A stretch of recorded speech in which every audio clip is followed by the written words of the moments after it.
Hi everyone, as you already know, if you've been following my page, this is Chantel, and in this video I actually want to show you how to apply a sublimation onto a sequin pillow, also called mermaid pillow.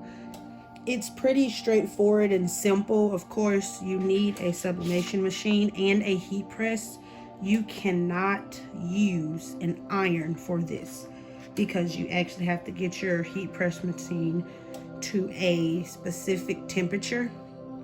So I'm going to try to make this as quickly as I possibly can because my children are just completely riled up right now. So please excuse me ahead of time if you hear them in the background.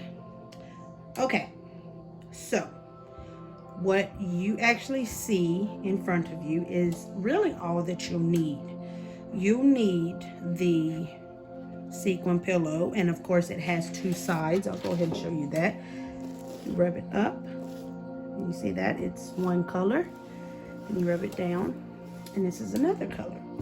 And you'll need your sublimation printout and your heat press. Now, before I even go any further, please do not judge me on my heat press machine.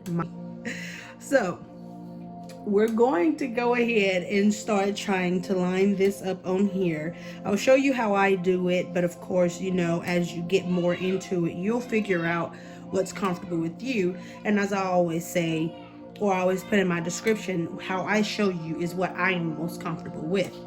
So this printout is actually a regular size piece of paper in 11 by 8.5. And this is actually a good size to do on the pillows. The pillow is a 16 by 16. And you can get them off of Amazon and things like that. The last time I bought one off of Amazon, it was like $8.99, I think, but it may have gone down. And I actually found someone who I can get some from. These were actually some that I already had ordered, and that's how much I paid for them, the $8.99, and with Prime you get free shipping. But the other woman, I think she's actually cheaper, and I'll start buying them from her. It's a lot better, saves more money and less amount that I have to charge people. And then this, of course, like I said, sublimation paper. I said the size already. So what you would need to do is, you see that it is completely backwards. You have to do the mirror image, which I'll eventually show you all how to do sublimation prints and stuff. But for right now, we're going to this cute pillow. And this is actually for my niece. She just turned 1 in March. So I'm really excited to do this stuff for her. And she likes purple. Of course, I think it's her mom. She likes purple, so she's trying to bring her onto the purple side. So I usually use my ruler, but as I usually be in my videos, I'm missing something. The life of a mother. Okay, so what you can do, just in case you do not have a ruler, is you can actually take your fingers and you can measure the sides. Now go ahead and start trying to zoom out a little bit so you can see. See the popsicle stick up there? Okay. So I actually take my fingers and I measure right here like that. And then I try to hold that position with my fingers and do the same thing on the other side. And it's actually measured up pretty nicely. And then you go to the top, well, the bottom, excuse me. And you measure from the bottom, go all the way up to the top. Right, I actually got it pretty good in the middle, so yay me.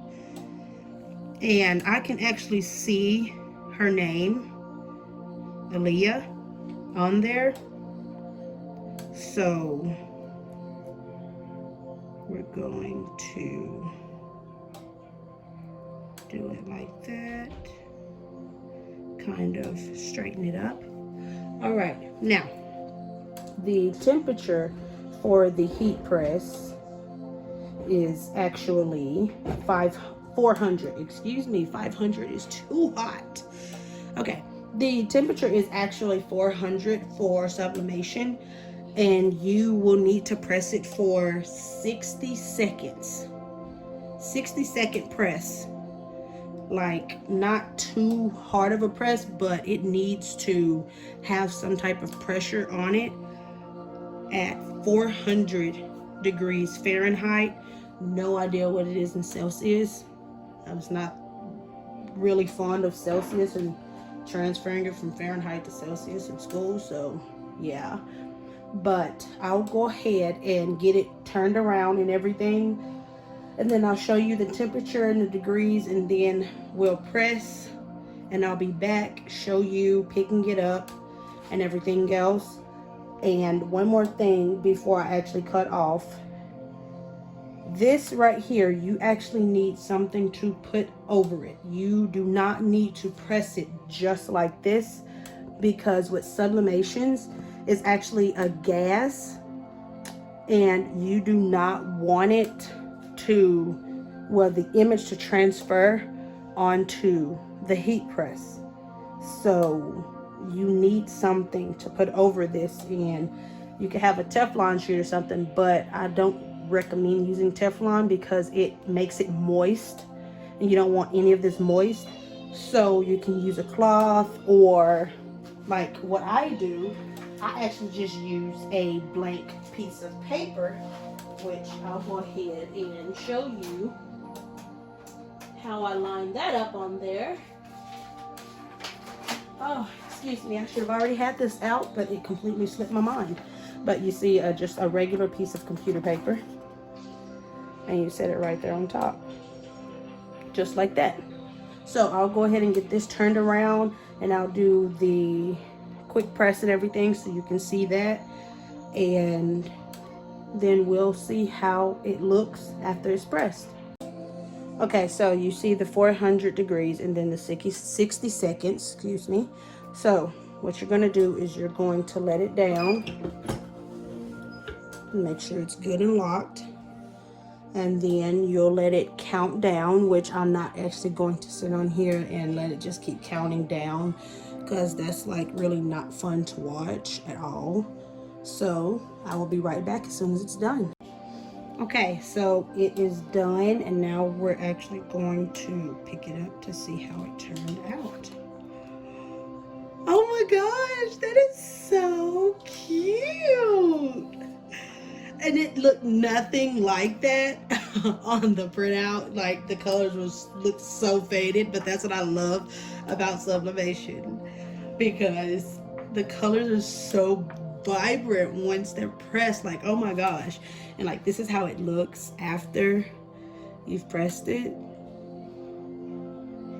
You can actually, you might be able to use this again. It just looks like it has that texture to it. I usually use it twice because I have two girls and I use the same things for them on shirts and stuff. But isn't this cute? Now when you raise it up, it is really hot, so you cannot mess with it, okay? Do not touch it, because like, I can still feel the heat coming up from it, but it's really hot, so you actually need to let it cool down first before you check and see how it opens and moves and stuff. But once it cools down, I'll actually put a pillow in, and then I will take a video of how it looks when you're, you know, doing it up and down and things like that. But isn't that just cute? Oh my gosh.